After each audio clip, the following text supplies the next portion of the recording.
So part 2 glaze demo is going to be more geared towards how to apply commercial glazes and underglazes, and I'll talk about the difference between those two, as well as a little bit of the effects that I talked about in part number 1, like the drip effect, so to speak. So I'm going to do a very basic drip effect with just one glaze. So in other words, I'm also going to leave part of that exterior piece unglazed, and because that's part of my desired result that I want. I'm going to grab a pitcher and I'm going to make sure it's clean, because that's wise. Now I've already rinsed my bisqueware off, and what I also did for this part 2 demo is something that I talked about in part 1, which is making scrap paper notes. Okay, so I planned out each one of these pieces in prep for this demonstration. So for example, this one, I've already started glazing it with a commercial glaze, and I'll come back to this because I'm going to finish glazing it for the demo. So in that respect, I wrote down what I'm going to do next and what I've already done to it. Okay, and I'm leaving that inside of the piece so that I don't get it mixed up with another piece, because I've got a handful of pieces that I'm going to do today. This one I've also already started glazing with one of our in-house glazes. And it's another example of those boogers that I talked about in the first part 1 that I'll need to finger sand later before I put this out to get fired. So this is already lined on the inside and halfway on the outside. I'm going to keep that line, and I'm going to keep these drips because I want that effect. But I'm going to come back to that later as well. Now the first one I'm going to start with is with a glossy blue glaze that has the tendency to get like this crackle effect when it puddles, so it's thicker. And this is one of those glazes that I talked about in part 1 that it moves a lot because it's glossy. So it does have the tendency, especially if I were to layer this with another glaze, especially another glossy glaze, it would encourage that movement to want to drip. But this is it just by itself. So where it puddles and where it gets thicker as it moves, as it melts, it's going to get this glassy kind of crackle effect. All right. Now I'm going to make sure that's stirred well, just like I talked about in part 1. No thickness on that spatula. So now I'm ready for my pitcher. These have already been rinsed off and dried. I'm going to fill that pitcher up. I'm going to keep it over the bucket, let it drip, and then I'm going to slowly pour this into my tray.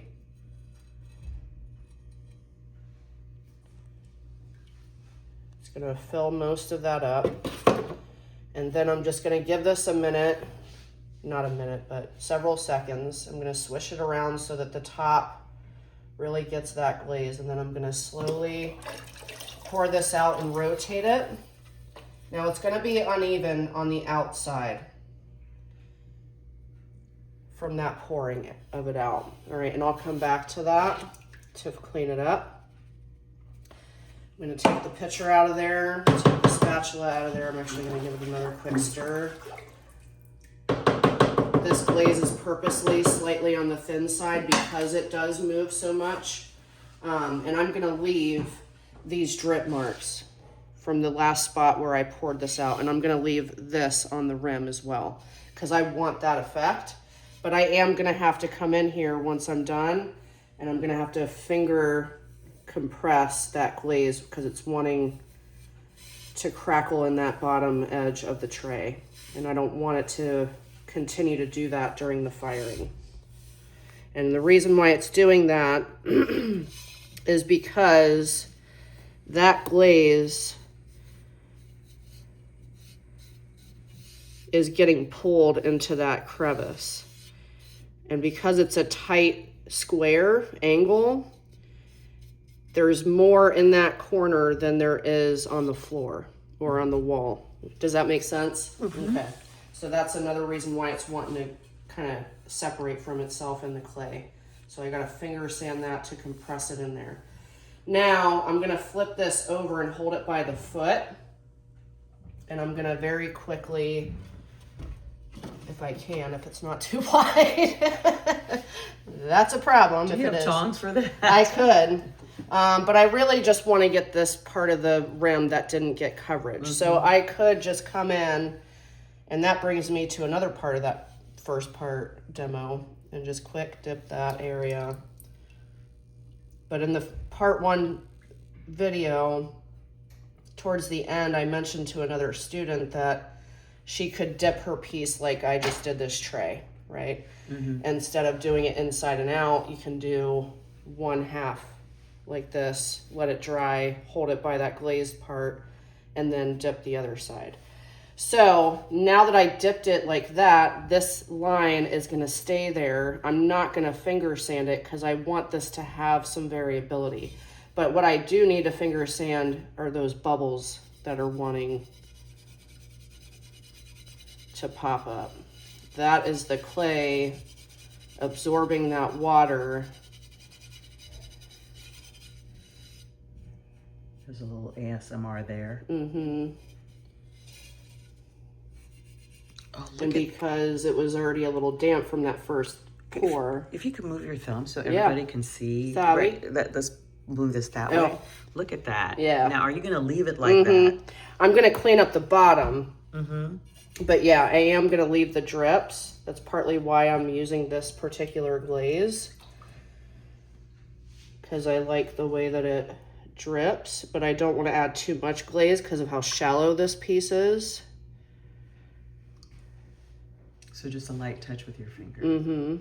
To get those couple of spots where it's a little thin from where I was holding it. Yeah, anytime you're glazing and it looks like it's got a bunch of popped air bubbles, you want to lightly finger sand those areas so that those don't stay there, so that it does truly melt how it should. So I'm going to let this rest because this is still visibly damp. This side is a little bit thicker on the floor than on this side. So I need to let that rest for a little bit. I'm gonna wash my hand really quick. And then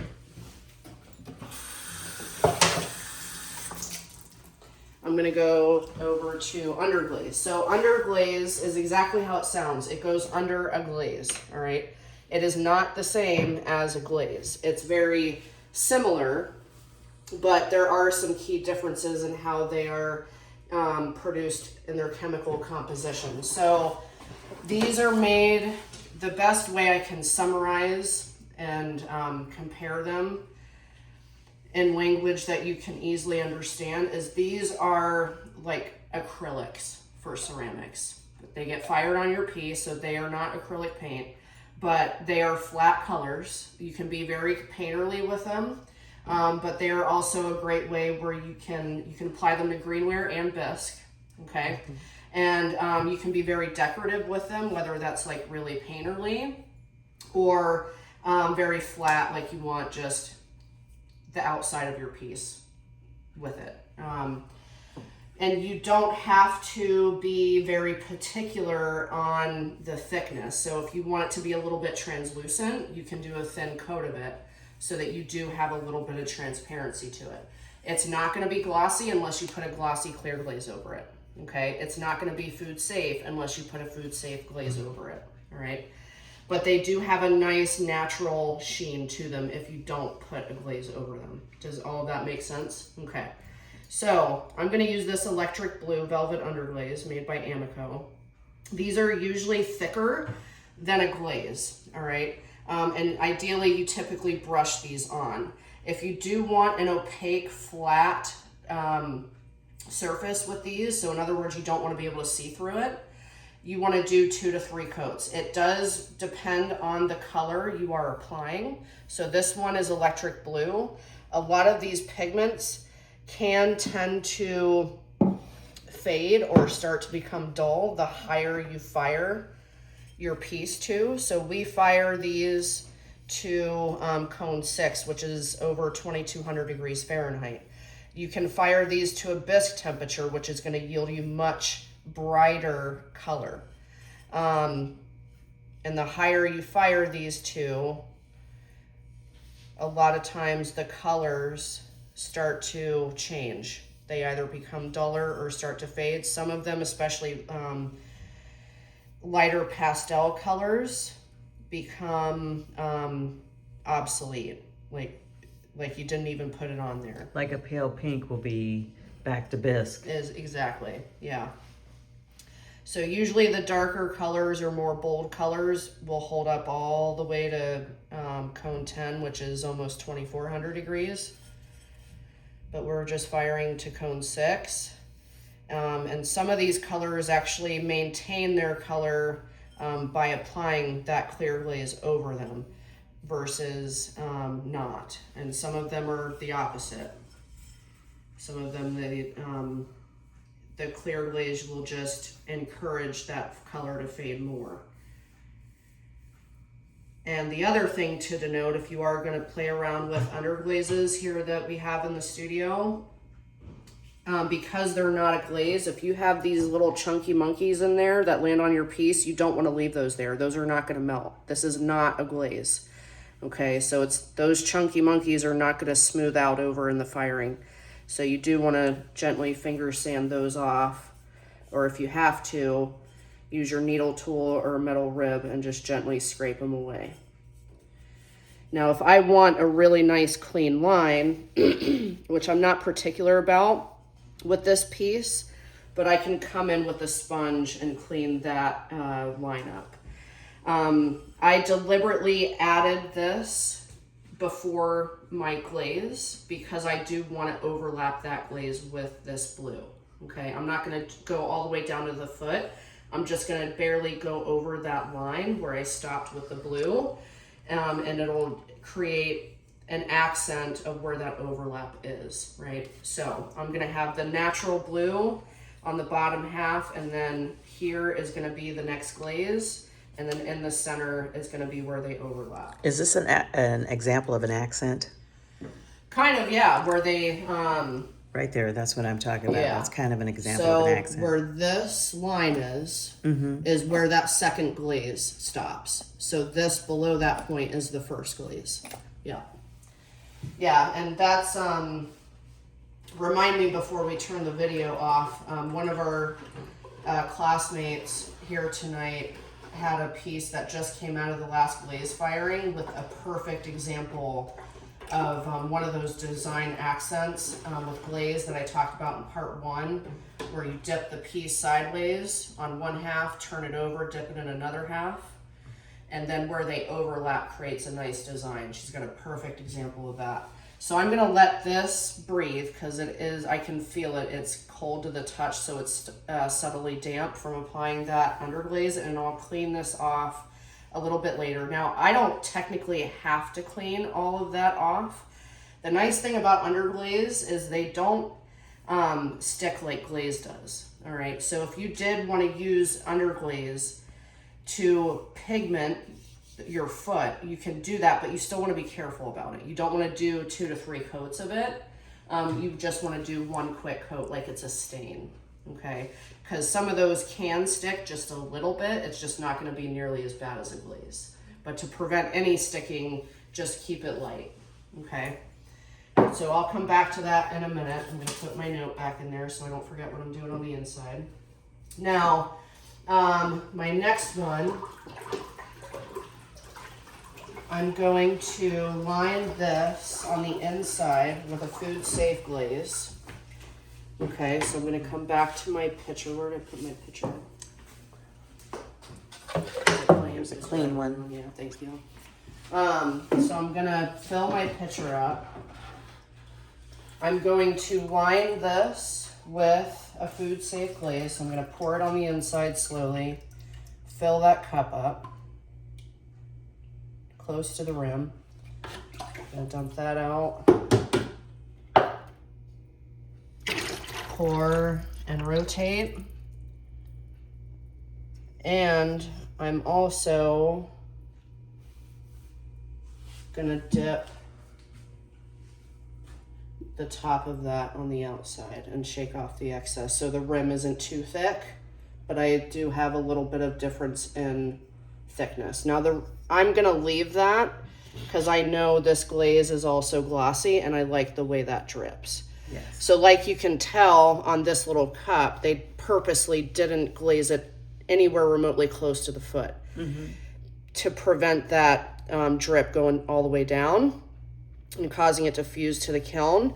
But it also just creates a nice effect of where that glaze stops.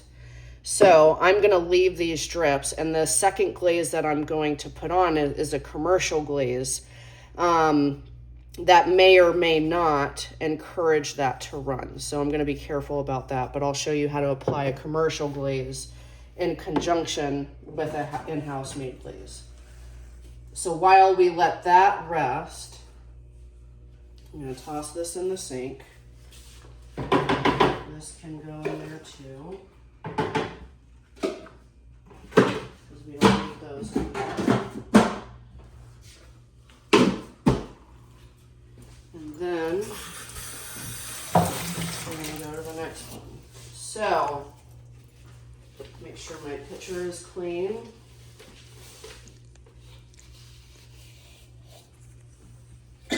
With this one and this one. Oh, that's right.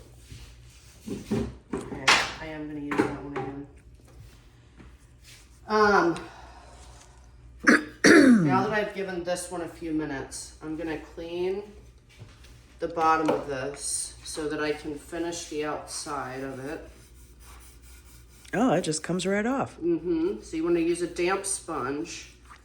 Make sure it's not saturated with water, but clean and damp.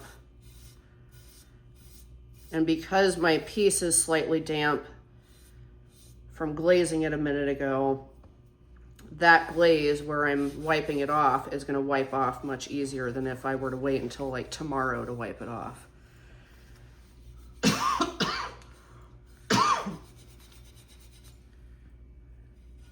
So I'm going to take it all the way off of that foot as well.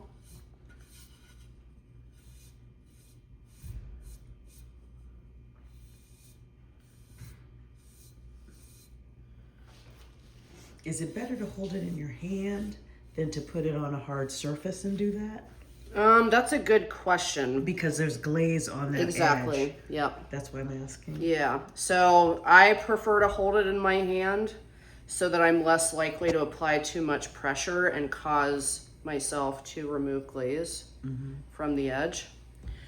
Now, another fun thing to do, speaking of accents with glaze, let's say I hadn't stained my name in there, right? I could have come in with a brush with my glaze and dabbed it in there, let it dry, and then wiped it away so that it's only in my signature. You can work glazes like that like they're a stain, right? Do we have another damp sponge over there? That's kind of movie directors. Production assistant. You got this, girlfriend. So it's always best to just be safe and extra wipe the bottom, because a lot of times especially with clay or glaze, it looks wet, or sorry, when it's damp and wet, it looks clean, but it's not until it's dry. It looks like you just tried to rub it in. So I always recommend you just go over it twice just in case. Kind of like your potter's wheel when you wipe it once and it dries like dry clay streaks. So I'm going to leave all of that. I am going to finger sand these bubbles down. But I'm going to leave where it's in this ledge.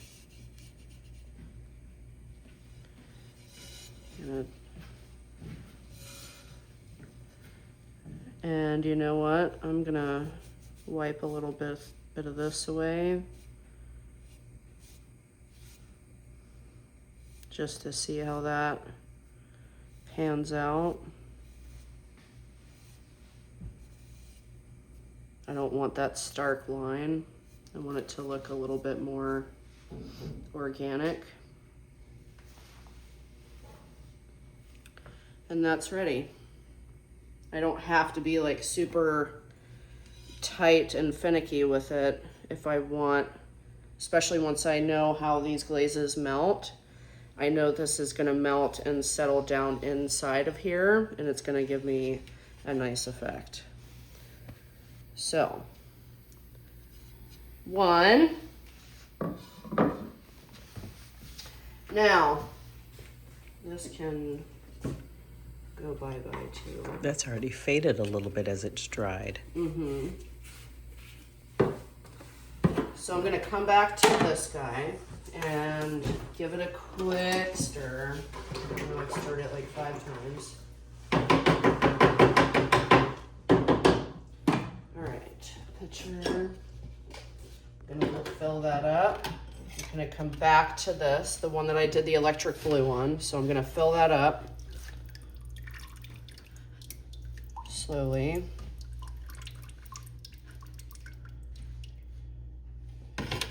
Get rid of that. Pour and rotate so I get all the way around that rim, hopefully. Shake off the excess. And then I'm gonna flip this over, hold it firmly in my hand so I don't hopefully accidentally drop it into the glaze. And I'm just gonna slowly hold that in there for a couple of seconds, let it absorb that glaze. Let the excess drip so it's not too thick. It's got a little belly button and a couple of drips. And this glaze flows nicely too. So this is roughly what it'll look like. And it does drip a little bit as well. So that'll be a nice contrast between that stark bright blue and a soft yellow orange. So that one's almost ready. I just need to let it dry and clean up the bottom.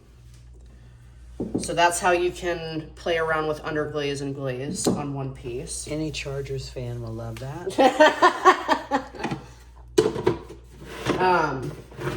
So this brings me back to part 1's demo. When I was talking about make sure you're putting the right lid on the right bucket, and you make sure you're using the glaze that you think you're using, because like you saw when I started this demo, I had all 3 of these open, right? So I definitely want to make sure that I'm putting the right lid back on the right bucket. I'm not dripping those pitchers or spatulas into a different bucket. Or onto my piece that I'm working with. And now I'm ready to show you how you can use, come back to that, clean up, how you can use a commercial glaze, so a glaze, not an underglaze, as an accent as well. So I'm gonna come back to this guy in a minute. It's still a little damp. I can see the discoloration where it absorbed water around that, just underneath that first glaze on the outside. So I'm gonna give this a few more minutes to dry. I'm gonna come back to this vintage gold, which I have already added to this guy. So with, just like with underglazes, with commercial glazes, they also recommend you do 3 coats to get a nice solid coat and get the result of what you are seeing as the example on that label. However, nowadays, a lot of those commercial glazes are pretty thin, right? As you can tell. So I've had a lot of people in recent years try some commercial glazes out, and they're just like, it doesn't look like what it's supposed to. I don't get it. And I'm like, it's more than likely too thin.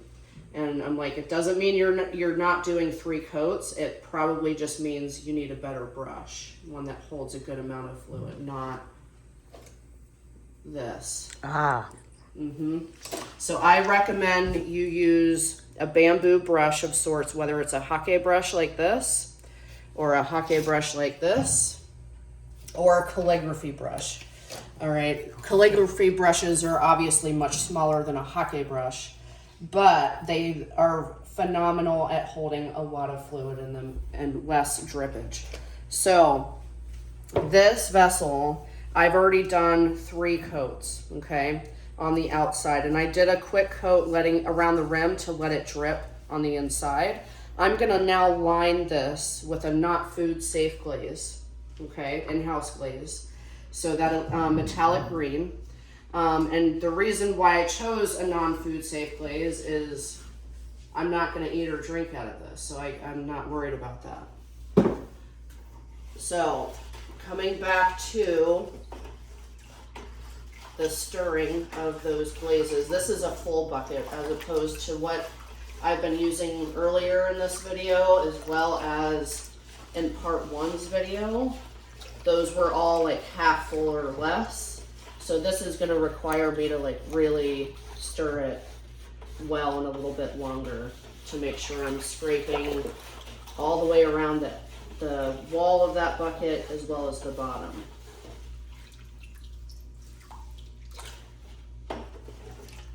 Because if I don't stir it well enough, especially if I were to dip that piece, especially with the size of that piece being what it is, if I dipped it, odds are I'm going to be holding it from the bottom, so it's going to be face down, and the rim is going to be much thicker with glaze than the bottom. So I want to make sure this is really mixed well. I also went to class on how you made that vase oblong. I love the shape of that. So what they did, that was actually a student that made these, and they just forgot about them, so I'm looking for my time. I wish I could forget about my work like that. Right? So what they did was they threw it, and then when they took it off, they just gently patted it with their hands to get that, thank you, to get that oval, yeah. So they just squished it a little bit. Oh. Yeah. So I'm really excited to see how these two glazes meld together. So that's stirred. This has 3 coats with a hake brush. All right. That doesn't mean that this is gonna come out completely true and consistent with that. And that's the other thing about commercial glazes especially, is because you apply them with a brush, it's not as consistent as dipping it or pouring it, right? So that's the other factor. Now I'm gonna grab a pitcher or cup and start loading that glaze into the inside of this. And the other reason why I chose this as an example is because I chose this color combo, and the fact that one of these glazes is a brush-on glaze, I wanted to apply that glaze first so that when I start to apply it, if I already had this in-house glaze applied to the inside as well as the outside of that lip, which is also what I planned on doing with this, when I brush this glaze on, I'm gonna move this glaze around once I get to that piece in order to overlap them. And in which case, I can't dip that brush back into that glaze because then I'm gonna contaminate this glaze. Does that make sense? Okay. So, it'll be fun to see how these work together. Hopefully it's awesome. But I'll have some finger sanding of this one to do. You can see some bubbles wanting to pop as that bisqueware absorbs the water, as well as up here on the outside of the rim. It's just taken a lot of water over the last several hours. I just saw one pop. Nice. That's fun. Show that one more time. Mm-hmm. Okay. Thank you, ma'am. So yeah, I've got some finger sanding on that piece. Now the other thing you can do, like I was just noting about this piece, as an example, this one I already applied. I already poured glaze on the inside to line it and dipped it just like I did this one and the apricot one with the blue underglaze. I already dipped the outside half. So this is an in-house glaze. It's Carmen's turquoise. It's gonna be awesome. Now I'm gonna now brush that same glaze that's on the outside of this piece, on the outside of this piece, and I'm gonna overlap it. So this is gonna be an example of potentially moving that first glaze around. So I'm just gonna let some of that drip off of the brush.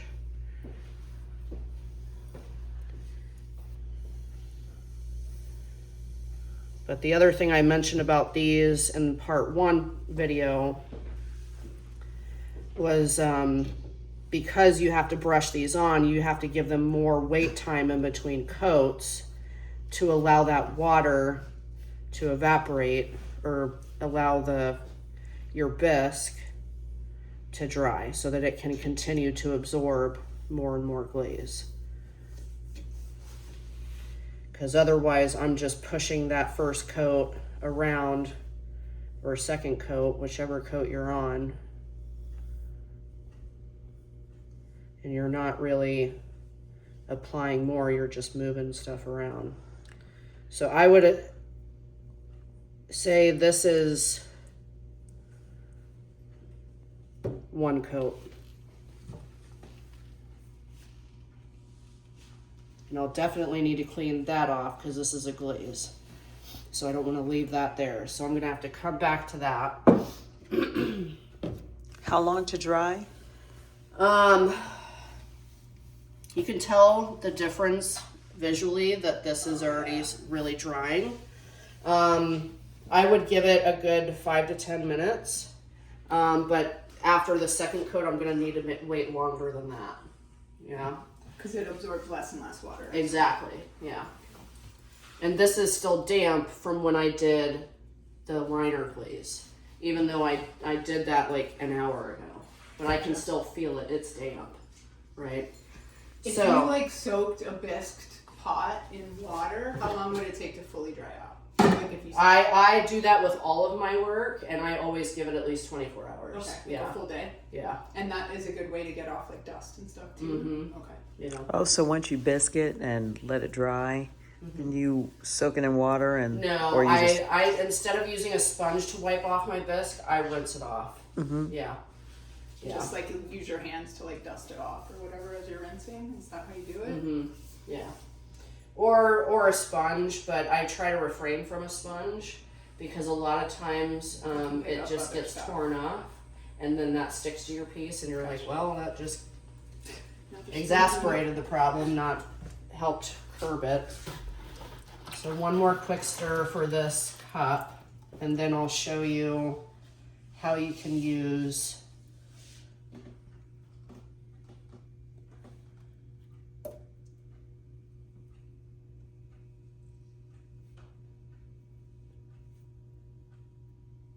the commercial glazes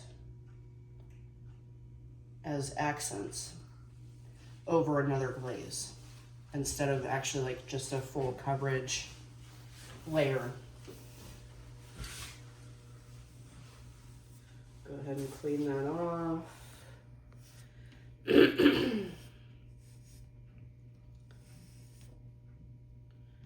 Glaze is much easier to clean when it's damp than when it's dry. But depending on how you want to clean it, how much you want to finesse that cleanup, sometimes it's better to wait until it's dry. That way you're not smudging it around or removing more than what you want to remove. This sponge has seen better days. It's a little chunky. It looks like a... So if you carve your name on the bottom, Mm-hmm. and then you wipe off so that the glaze is there sort of enameled or... Right, like a stain. Yeah.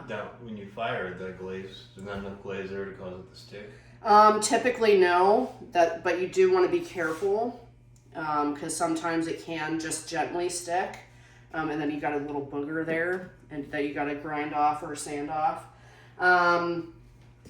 So, with that said, that's why I recommend that you refer to like an underglaze or a stain, or if you do use a glaze, instead of like dipping that part of your piece in the glaze, just use a brush so that it's a thinner application, and you're less likely to run into it being a little too much and sticking a little bit to the kiln.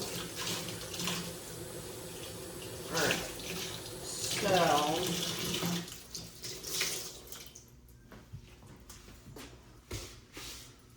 that is a little wet,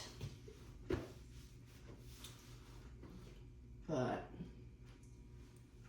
I'm just gonna go for it anyway. So I just overlap the apricot with the mutt glaze, which will be interesting. So it'll be this with that. Could be nice. But now I'm gonna use it. I'm gonna use the vintage gold. Now this brush might be a little overkill, so like a smaller brush or a calligraphy brush might be more sufficient on a small piece like this. But you can be pretty quick with this, especially if you just want to do like an accent design. So for example, just like that, right? But I don't want to let that drip get too far or too close to the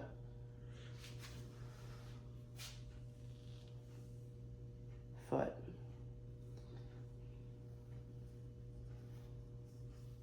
And because I just dipped this in another glaze, I don't want to pinch this or apply too much pressure with my fingers, because then I can accidentally lift that glaze off of my bisque.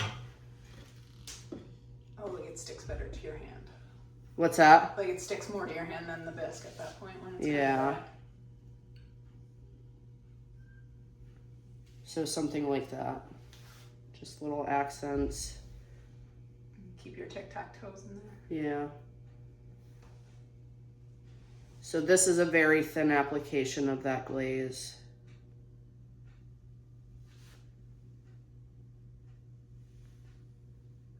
And you can control drips if you want. I usually lay them on their side until they dry, so that they don't run down too much. Because as it runs, it's going to get a little bit thinner, right? But if I just let it sit there, and then once it's dry, I stand it back up, as it melts, that melt will encourage it to run a little bit more, right? And that's how you can get a nice, encourage that more organic drip, is just understanding the nature of your glaze. This glaze, the black that I just put on, that vintage gold, the commercial glaze, I haven't used it yet, so it's going to be interesting how this turns out.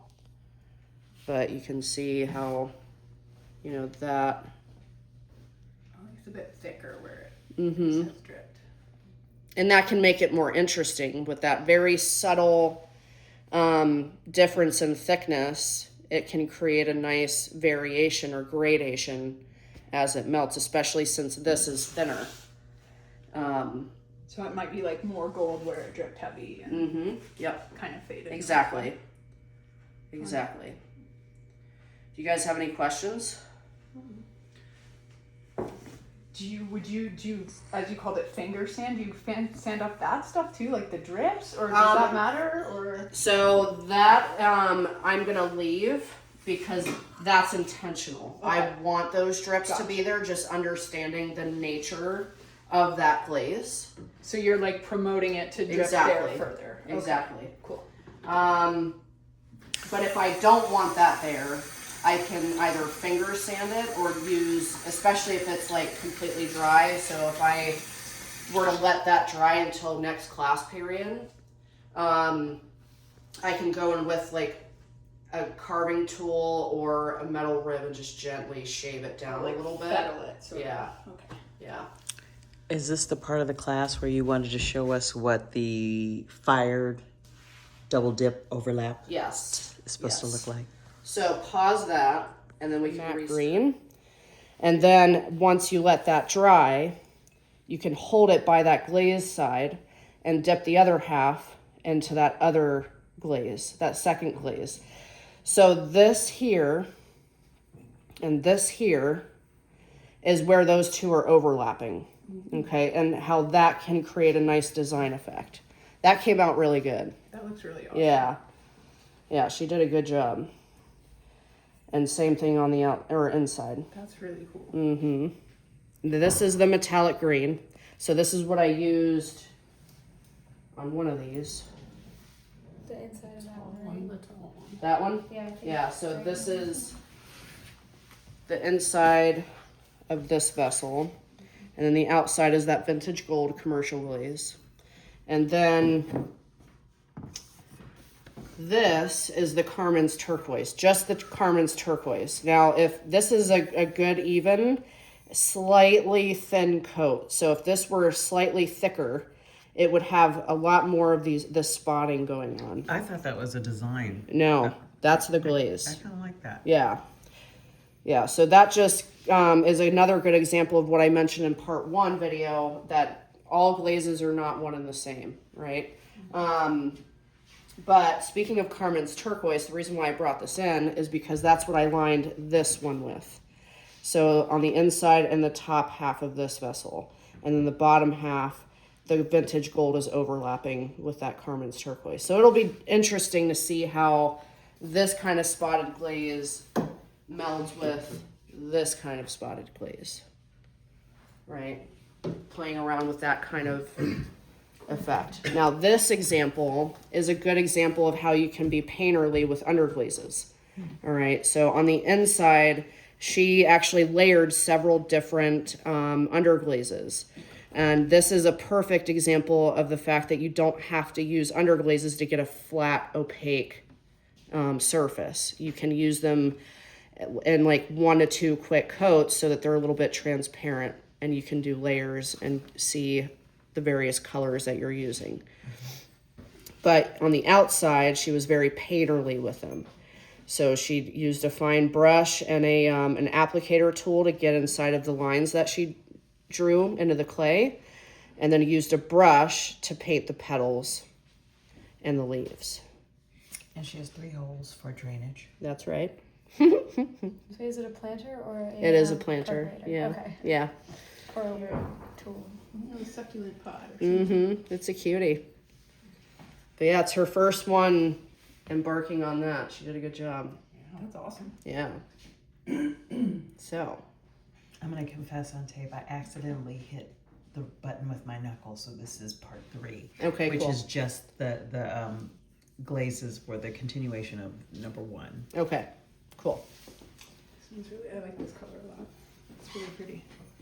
Yeah. So you go from this Like a green, robin this bag lime or green, Uh-huh. to that turquoise. Like- That is Yeah. why. That is Yeah. the importance of these lids. Yep. Knowing what you... And just like in part 1, like, I'm not sure. this is water blue, right? This is Carmen's turquoise. They damn near look identical. You know, so you always, you want to be very careful, especially if you're glazing multiple pieces like I just did for your demo. You want to make sure that you either keep that piece next to that bucket if you can, so you don't forget what you've done on it or what you're doing to it. And you don't forget where you're at, right?